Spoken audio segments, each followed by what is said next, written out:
बिस्मिल्लाहिर्रहमानिर्रहीम अस्सलामु अलैकुम। मैं हूं हबीबुल्लाह कमर और आप देख रहे हैं दी ITeducation.com YouTube channel. CS 304 object oriented programming course जो है उसके फाइनल टर्म की हम प्रेपरेशन के सिलसिले में ये हमारी आज तीसरी वीडियो है, जिसके अंदर हम इंशाअल्लाह अज़ीज़ लेक्चर नंबर 28 और 29 को डिस्कस करेंगे। हमने इससे पहले 23 से स्टार्ट किया था और 23 से लेकर 27 तक लेक्चर्स जो हैं वो हमने डिस्कस कर लिए थे।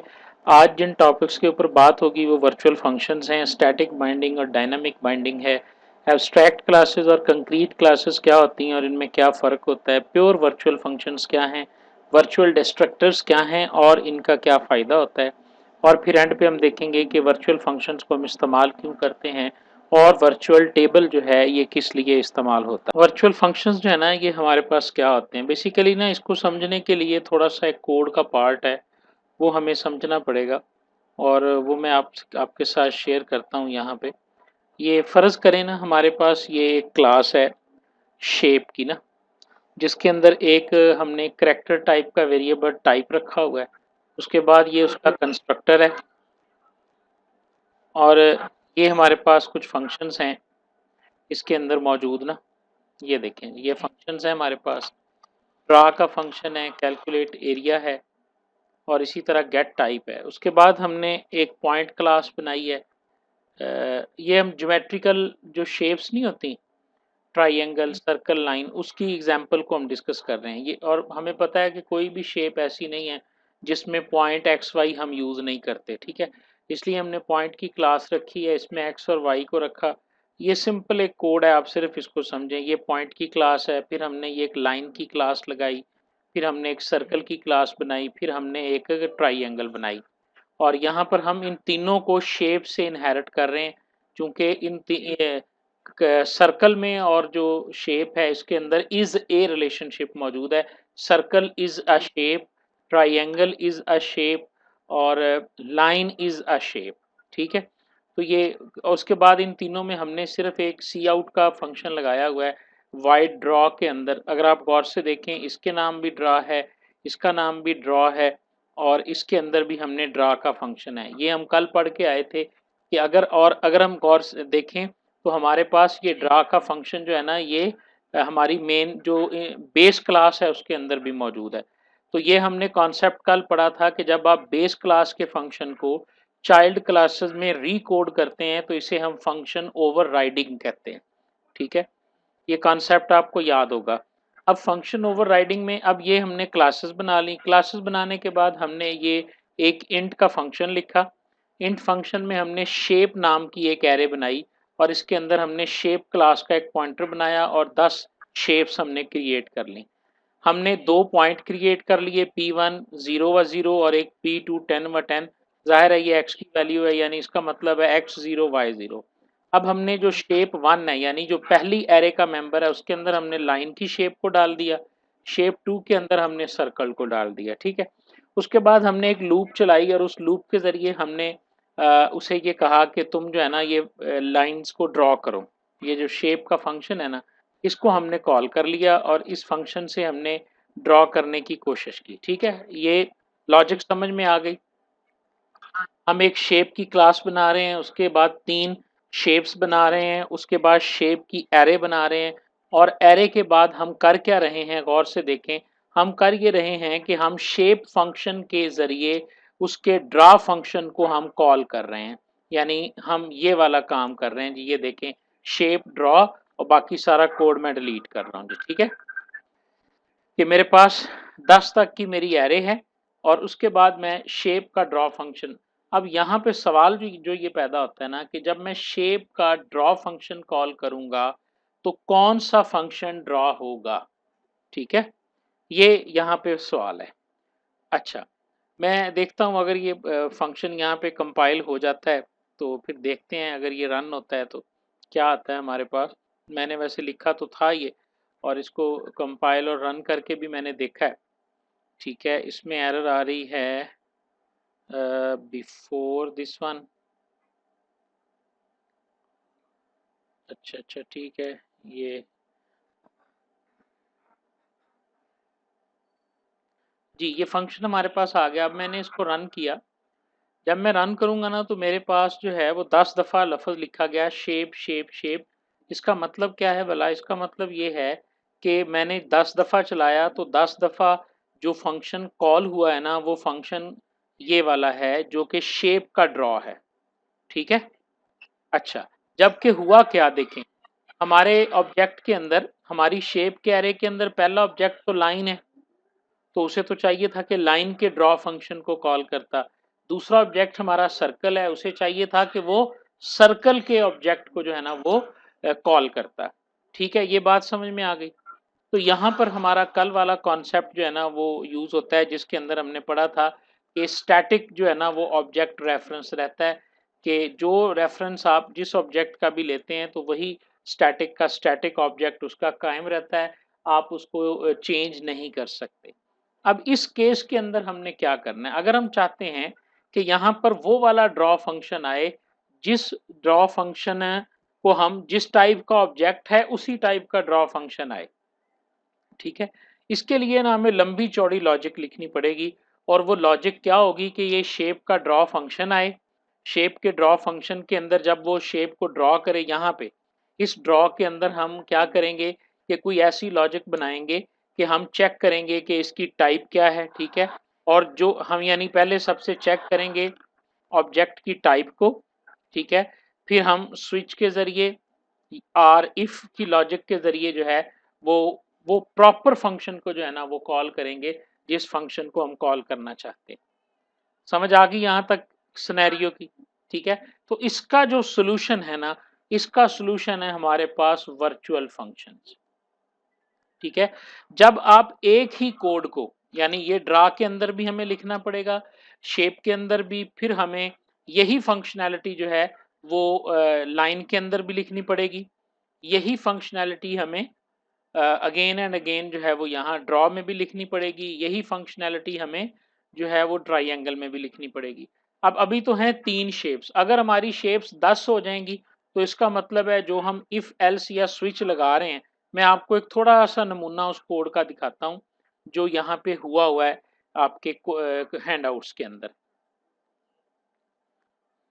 ठीक है, जो कि इसका सॉल्यूशन एक प्रपोज्ड सॉल्यूशन, ये वो कोड है जी, ये देखें। हम स्विच लगाएंगे, शेप की गेट टाइप करेंगे और उस टाइप की बुनियाद पे देखेंगे अगर लाइन है तो स्टैटिक कास्ट कर देंगे उस ऑब्जेक्ट को लाइन में, और फिर हम उसका कैलकुलेट एरिया या ड्रॉ फंक्शन कॉल करेंगे। और ये देखें, अगर आपके पास एक फंक्शन है तो आपको ये लॉजिक कैल उस एक फंक्शन के लिए भी करनी पड़ेगी। अगर आपके पास फंक्शन एक से ज्यादा हैं, अगर आपके पास फंक्शन एक से, यानी ये एक एक फंक्शन के लिए आपको इतना कोड लिखना पड़ेगा।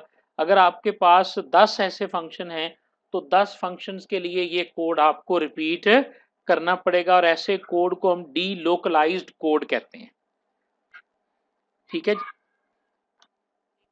हम लोग अवॉइड करना चाहते हैं डी लोकलाइज्ड कोड को, हमें बार बार एक ही कोड डिफरेंट प्लेसेस पे ना लिखना पड़े, और हमें जो है उस कोड को जो है बार बार स्विच स्टेटमेंट में ना लगाना पड़े। इस सिचुएशन से बचने के लिए हम वर्चुअल फंक्शंस को बनाते हैं। वर्चुअल फंक्शन क्या होता है? A virtual function is a member function that you expect to be redefined in drive class, जिसे आप ड्राइव्ड क्लास में रीडिफाइन करेंगे। when you refer to a derived class object, जब आप derived class के object को refer करेंगे using a pointer of reference to the base class के pointer से जब आप derived class को refer करेंगे तो you can call a virtual function for object and execute the derived version of the function। तो फिर हम क्या करेंगे कि हम कॉल करेंगे derived class बेस क्लास के पॉइंटर से, तो वो वर्चुअल फंक्शन को कॉल कर लेगा अपनी ड्राइव्ड क्लास के, पर्टिकुलर ड्राइव्ड क्लास के फंक्शन को वो कॉल कर लेगा।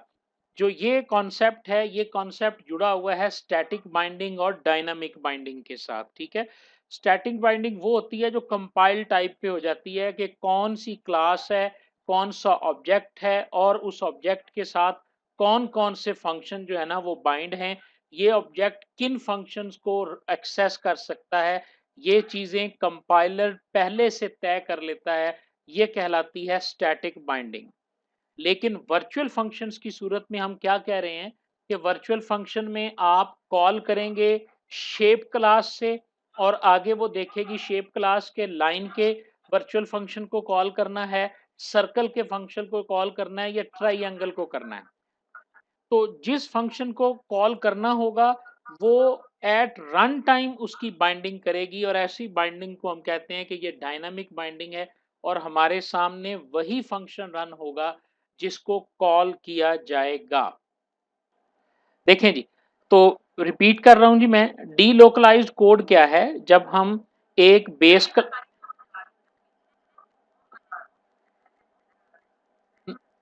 नहीं नहीं जेन में हमने रखना ही नहीं है, हमने डेफिनेशन सीखनी है वर्चुअल फंक्शन की। देखिए ना, वर्चुअल फंक्शन को अगर हम याद करना चाहते हैं ना तो हम यहाँ पे क्या रेफरेंस दे रहे हैं, हम कह रहे हैं जी कि जब हम बेस क्लास के ऑब्जेक्ट के थ्रू ड्राइव्ड क्लास के फंक्शन को चलाएंगे ना तो वो देखेगा कि किस ऑब्जेक्ट ने बुलाया है और वो उस ऑब्जेक्ट के वर्चुअल फंक्शन को कॉल कर लेगा। ठीक है, ये है वर्चुअल फंक्शन की तारीफ। बस इसका मतलब क्या है कि ये उसी सूरत में कॉल करेगा अगर वर्चुअल फंक्शन आपकी क्लास में एग्जिस्ट करता है। अगर आप किसी भी क्लास के ऐसे फंक्शंस बनाना चाहते हैं जिनकी बाइंडिंग आप रन टाइम पे चाहते हैं, ठीक है, कि आपकी बेस क्लास जो है वो रन हो और उसके बाद वो कॉल करे, अगर उसे लाइन उसकी बेस क्लास जो चाइल्ड क्लास उसे कॉल करे उस तरह का वर्चुअल फंक्शन जो है ना वो आपके सामने आए, तो ऐसी सूरत में फिर हम स्टैटिक नहीं डायनामिक बाइंडिंग की तरफ जाएंगे और डायनामिक बाइंडिंग सिर्फ और सिर्फ वर्चुअल फंक्शन से ही हम अचीव कर सकते हैं। ठीक है, और वर्चुअल फंक्शन बनाने का जो सिंटैक्स है वो क्या है? असल सवाल तो ये है ना, बनाना कैसे हमने? ये सारे फंक्शन देखें आपके पास, गौर से जरा देख लीजिएगा। ये वो ड्रॉ फंक्शन है जिसको हम वर्चुअल करना चाहते हैं। हम चाहते हैं कि ड्रॉ जब भी कॉल हो, जब जब शेप के लिए यानी जब ड्रॉ कॉल हो शेप में से लाइन के लिए तो ये वाला चले, जब ड्रॉ कॉल हो सर्कल के लिए तो ये वाला फंक्शन चले और जब ड्रॉ कॉल हो ट्राइएंगल के लिए तो ये वाला ड्रॉ चले। ठीक है, तो इसका सिंपल सॉल्यूशन क्या है? सिंपल सॉल्यूशन इसका ये है कि आप इसे as a virtual function declare कर दें। बस लफ्ज वर्चुअल जो है वो आप ऐड कर देंगे तमाम फंक्शंस के सामने, उसके बाद आप कॉल करेंगे, ठीक है जी, अपने फंक्शन को। ये देखें वर्चुअल को मैंने कर दिया और इस ट्राइएंगल वाले को भी मैंने वर्चुअल कर दिया। फंक्शंस को क्यों यूज करते हैं? ठीक है, नंबर वन, डीलोकलाइज्ड कोड को खत्म करने के लिए। ठीक है, डीलोकलाइज्ड कोड हमें लिखना पड़ता है जब हम एक ही कोड को again and again different places के अंदर हम जो है ना वो लगते हैं और ऐसा कोड फिर जाहिर है प्रोग्रामर के लिए हैंडल करना और उसकी एरर्स को फाइंड करना और स्विच केसेस के साथ अटैच करना मुश्किल हो जाता है। तो इसको हल करने के लिए हमें वर्चुअल फंक्शंस मिलते हैं और वर्चुअल फंक्शंस जब आता है तो उस वक्त हमारे सामने स्टैटिक और डायनामिक बाइंडिंग का कॉन्सेप्ट आ जाता है। आपको स्टैटिक और डायनामिक बाइंडिंग के दरमियान फ़र्क महसूस जो है ना वो पता होना चाहिए। जो कंपाइल टाइम से पहले होती है वो स्टैटिक है, जो रन टाइम पे होती है वो डायनामिक है। अब ये रन टाइम पे होती कैसे है? रन टाइम पे ये बाइंडिंग होती कैसे है, पहले इसी को ही हम डिस्कस कर लेते हैं। ये रन टाइम पे दो तरीकों से होती है जी और वो है वर्चुअल टेबल की मदद से। ठीक है, तो कंपाइलर जो है किसी भी क्लास के अंदर मौजूद जितने भी वर्चुअल फंक्शंस होते हैं ना, हर क्लास का एक वी टेबल बना लेता है। आप देखें ये लाइन की क्लास है, ये लाइन का ऑब्जेक्ट बना तो ये शेप पॉइंट शेप को इसने इनहेरिट किया है, ये पॉइंट का ऑब्जेक्ट आ गया तो ये इसने इसका वी टेबल बना लिया, ये शेप का वी टेबल बना लिया और ये देखें इसने जो है ना वो पॉइंटर्स बनाए हुए हैं डिफरेंट। तो डायनामिक बाइंडिंग जो होती है ये कंपाइलर जनरेटेड वर्चुअल टेबल की मदद से होती है। ये वर्चुअल टेबल्स के बारे में एक मुकम्मल हमारे पास जो है ना वो आ गया कि वर्चुअल फंक्शंस क्या हैं, हम उनको इस्तेमाल क्यों करते हैं और उसके बाद कंपाइलर वर्चुअल फंक्शंस को डायनामिक बाइंडिंग में किस टेबल की मदद से जो है ना वो उन्हें हैंडल करता है। कि प्योर वर्चुअल फंक्शन क्या होता है? ठीक है, प्योर वर्चुअल फंक्शन वो है जिसको आप इक्वल टू जीरो कर दें बस, यानी आपने उसको डिफाइन कर दिया है बेस क्लास के अंदर। ये जेन में रख लें, बेस जो हमने कोड देखा है ना, अगर हम उस कोड को देखें, जो अभी हमने कोड देखा है, तो उस कोड के अंदर हमने वर्चुअल फंक्शन डिक्लेयर किया है, लेकिन उसकी बॉडी के अंदर हमने ये एक लाइन लिखी हुई है सी आउट शेप वाली, ठीक है। अगर आप ये लाइन नहीं लिखते, इसको कर देते हैं यहाँ पे खत्म और यहाँ इक्वल टू 0 कर देते हैं, तो ये बन गया प्योर वर्चुअल फंक्शन, ठीक है। यानी ये फंक्शन यहाँ पे सिर्फ मौजूद है, बाकी इसकी डेफिनेशन कहाँ होगी जाके, इसको डिफाइन करेंगी इसकी जो अगली क्लासेस होंगी, जहां जहां ये क्लास इनहेरिट होती जाएगी। आप देखें यहाँ पर हमने इसको डिफाइन कर दिया, लेकिन उस सूरत में हमने इसको डिफाइन नहीं किया, बल्कि उसको हमने एक प्योर फंक्शन के तौर पे जो है ना वो इस्तेमाल किया है। ठीक है जी, बात की समझ आ गई आपको? तो अब जब आप वर्चुअल फंक्शंस की बात करते हैं ना, तो उस वक़्त आपके पास एक ख़ास किस्म की क्लास आती है जिसका नाम है एब्स्ट्रैक्ट क्लासेस, ठीक है जी? एब्स्ट्रैक्ट क्लासेस क्या हैं और कंक्रीट क्लासेस क्या हैं? इन दोनों का डिफरेंस और इनकी डेफिनेशन क्लियरली आपके ज़हन में होनी चाहिए, ठीक है? क्लास हम कहते हैं जी कि जो रियल टाइप ऑब्जेक्ट है ना, उसके लिए ऑब्जेक्ट ओरिएंटेड प्रोग्रामिंग में हम जो स्ट्रक्चर लिखते हैं ना, उसे हम क्लास कहते हैं, ठीक है? अब आप देखिए, मुझे ये बताएं कि शेप नाम का कोई ऑब्जेक्ट रियल वर्ल्ड में एग्जिस्ट करता है? नहीं।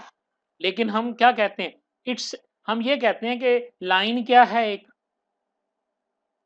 शेप है, और सर्कल क्या है, और ट्राइंगल क्या है, ये शेप है। देखें आप, वो शेप का जो, शेप नाम का जो है ना, रियल वर्ल्ड में ऑब्जेक्ट कोई नहीं है, लेकिन उसकी किस्म के ऑब्जेक्ट बहुत सारे हैं। समझ आ गई बात की? तो ऐसी, तो अब यहीं से बात क्लियर हो गई। जब आप किसी ऐसी ऑब्जेक्ट के लिए जिसका रियल वर्ल्ड में एग्जिस्टेंस कोई नहीं है, लेकिन उस टाइप के आगे बहुत सारे ऑब्जेक्ट रियल वर्ल्ड में एग्जिस्ट करते हैं, तो ऐसे जो क्लास होगी इसे हम लिखेंगे तो ये बनेगी हमारी एब्स्ट्रैक्ट क्लास, ठीक है। और जो क्लास हम इस एब्स्ट्रैक्ट क्लास, अच्छा आगे देखें, एब्स्ट्रैक्ट क्लास कभी भी इंस्टेंशिएट नहीं होगी। ये जो लफ्ज लिखा हुआ है ना, इंस्टेंशिएशन का मतलब क्या होता है, ऑब्जेक्ट बनाना, ठीक है। यानी एक क्लास आपके पास थी, जब आप उसका ऑब्जेक्ट बनाते हैं ना, तो हम इसे कहते हैं कि object is an instance of A class. ये डेफिनेशन है ऑब्जेक्ट की, ठीक है। तो अब्स्ट्रैक्ट क्लास चूंकि खुद से कभी उसका ऑब्जेक्ट होता ही नहीं, तो कभी उसका ऑब्जेक्ट क्रिएट नहीं किया जाएगा, हमेशा उसको इनहेरिट ही किया जाएगा, ठीक है। तो एब्स्ट्रैक्ट क्लासेस के बारे में आपने पढ़ लेना है थोड़ा सा। एब्स्ट्रैक्ट क्लासेस की दीगर खूबियां क्या हैं, जो आज का हमारा लेक्चर है इसके अंदर जो शेप की हमारी क्लास है, ये हमारी एब्स्ट्रैक्ट क्लास है। और एब्स्ट्रैक्ट क्लासेस के अंदर हम क्या बनाते हैं, ध्यान से देखें, हम प्योर वर्चुअल फंक्शंस बनाएंगे, इक्वल टू 0 कर देंगे उनको। उसके बाद जैसे जैसे हम इनहेरिट करके उनकी आगे जो है ना वो क्लासेस बनाते जाएंगे, चाइल्ड क्लासेस, और उन क्लासेस को हम कहेंगे कंक्रीट क्लासेस। आज से पहले आपने जितनी क्लासेस बनाई हैं, आपने उस क्लास का नीचे आके ऑब्जेक्ट बनाया है, मेन फंक्शन के अंदर बनाया है ना। तो जिस क्लास का आप ऑब्जेक्ट बनाते हैं, ऐसी क्लास को हम कहते हैं कंक्रीट क्लास। और कंक्रीट क्लास जो होती है, ये इंप्लीमेंट कर रही होती है किसी भी बेस क्लास को और उसके फंक्शंस को। तो इसलिए हम इसे कंक्रीट क्लास कहते हैं, जो कि रियल, जिसके ऑब्जेक्ट्स जो हैं वो रियल वर्ल्ड में मौजूद होते हैं। यानी जो हमारे पास वर्चुअल फंक्शंस हैं, ये पॉलीमॉर्फिज्म को शो करते हैं। इसका मतलब क्या है, ड्रॉ का फंक्शन है, लेकिन ये बिहेव करता है डिफरेंट। पॉलीमॉर्फिज्म का मतलब ये है, पोली होता है एक से ज्यादा, ठीक है ना। पॉलीमॉर्फिज्म से मुराद ये है कि ऐसा मेंबर फंक्शन जो डिफरेंट सिचुएशंस में डिफरेंट बिहेव करेगा। अब आप कॉल तो ड्रॉ को ही कर रहे हैं, और कहाँ से कर रहे हैं, आप अंडरस्कोर शेप, शेप के पॉइंटर से आप ड्रॉ कर रहे हैं। लेकिन अगर लाइन है तो ये लाइन के लिए कॉल हो रहा है, अगर ऑब्जेक्ट सर्कल है तो ये सर्कल के लिए कॉल। एक ही फंक्शन जब एक से ज्यादा सिचुएशंस में डिफरेंट वे में करता है, तो दिस इज कॉल्ड पॉलीमॉर्फिज्म। जो बेसिक पिलर्स आपने ऑब्जेक्ट ओरिएंटेड प्रोग्रामिंग के पढ़े हैं, पॉलीमॉर्फिज्म है, इंफॉर्मेशन हाइडिंग है, इनकैप्सुलेशन है, इनहेरिटेंस है, ठीक है ना। तो उनमें से ये हमारे पास है। तो वर्चुअल फंक्शंस के जरिए हम पॉलीमॉर्फिज्म को जो है ना वो अचीव कर रहे होते हैं। हाँ जी, तो आज की जो हमारी आखिरी डिस्कशन है वो है वर्चुअल डिस्ट्रक्टर्स के बारे में।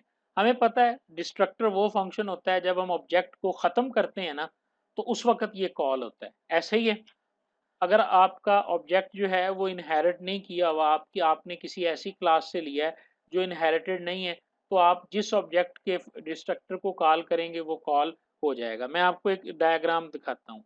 अगर आप वर्चुअल डिस्ट्रक्टर यूज़ नहीं करते, तो फिर आपने शेप के अंदर शेप, क्वाड्रेंट और रेक्टेंगुलर ये 3 आपकी जो है ना वो सब क्लासेस थी। आपने इन तीनों के डिस्ट्रक्टर को कॉल किया, लेकिन बार-बार कौन-सा कॉल होगा? शेप वाला कॉल होगा। क्यों? क्योंकि हमने शेप हम बेस क्लास में से इनके डिस्ट्रक्टर को कॉल कर रहे हैं। तो वही स्टैटिक टाइप वाला जो है ना वो एरर यहाँ पर भी आएगा, और आप देखोगे कि सिर्फ़ और सिर्फ़ एक दफ़ा जो है ना वो शेप वाला जो पार्ट है ना, वो तो मेमोरी में से ख़त्म हो जाएगा, लेकिन बाकी जो हैं ये मेमोरी में मौजूद रहेंगे। ठीक है? तो इसका सॉल्यूशन भी ये है कि जब भी आप एब्स्ट्रैक्ट क्लासेस और कंक्रीट क्लासेस का कोई जो है ना वो बनाते हैं कॉन्सेप्ट, तो जितने भी आपके डिस्ट्रक्टर्स हैं, उनको भी आप वर्चुअल जो है ना वो डिक्लेयर करो। और वर्चुअल डिक्लेयर करने के लिए सिंपल आप अपने डिस्ट्रक्टर से पहले वर्चुअल का लफ़्ज़ लिख दो। बाकी तरीक़ेकार वही है जो आप आम तौर पे लिखते हैं कि कंस्ट्रक्टर के नेम से पहले हम टिल्ट का निशान लगाते हैं। तो टिल्ट कंस्ट्रक्टर नेम से पहले आप वर्चुअल लिख दो, जिस तरह हमने दूसरे फंक्शंस में लिखा है। तो इस तरह आपके वर्चुअल डिस्ट्रक्टर्स जो है ना वो क्रिएट हो जाएंगे, और उनका फ़ायदा ये होगा कि जब आप इनहेरिटेंस के अंदर ये देखें अब क्लियरली, यहाँ पे कोई गार्बेज कलेक्शन नहीं है। जितने ऑब्जेक्ट्स क्रिएट हुए हुए थे सारे के सारे मेमोरी लीव कर जाएंगे। लेकिन अगर आप वर्चुअल डिस्ट्रक्टर यूज़ नहीं करते तो आपकी मेमोरी लीक्स होंगी। ठीक है, ये बेनिफिट है हमारे पास। जी, तो ये था हमारा आप आज का लेक्चर, जिसके अंदर हमने जो है वो सारे कॉन्सेप्ट देख लिए। लेक्चर नंबर 28 और 29 के वर्चुअल फंक्शंस क्या हैं, जो चीज़ें आपके याद करने वाली हैं, वर्चुअल फंक्शंस की डेफिनेशन, वर्चुअल फंक्शन को डिक्लेयर करने का सिंटैक्स क्या है, स्टैटिक बाइंडिंग और डायनामिक बाइंडिंग में डिफरेंस, इसी तरह एब्स्ट्रैक्ट क्लासेस और कंक्रीट क्लासेस में डिफरेंस, प्योर वर्चुअल फंक्शन क्या होते हैं और ये एब्स्ट्रैक्ट क्लासेस में कैसे यूज़ होते हैं, वर्चुअल डिस्ट्रक्टर्स इस्तेमाल करने और ना करने के बेनिफिट्स क्या हैं, और इसी तरह वर्चुअल टेबल क्या है और वर्चुअल फंक्शंस के इस्तेमालात क्या हैं, जो मैंने शुरू में बता दिया था कि डीलोकलाइज्ड कोड जो होता है उसको इस्तेमाल करने के लिए या उसके इस्तेमाल को कम करने के लिए हम वर्चुअल फंक्शंस को यूज़ करते हैं। जी, थैंक यू वेरी मच जी, बहुत शुक्रिया। अल्लाह हाफ़िज़।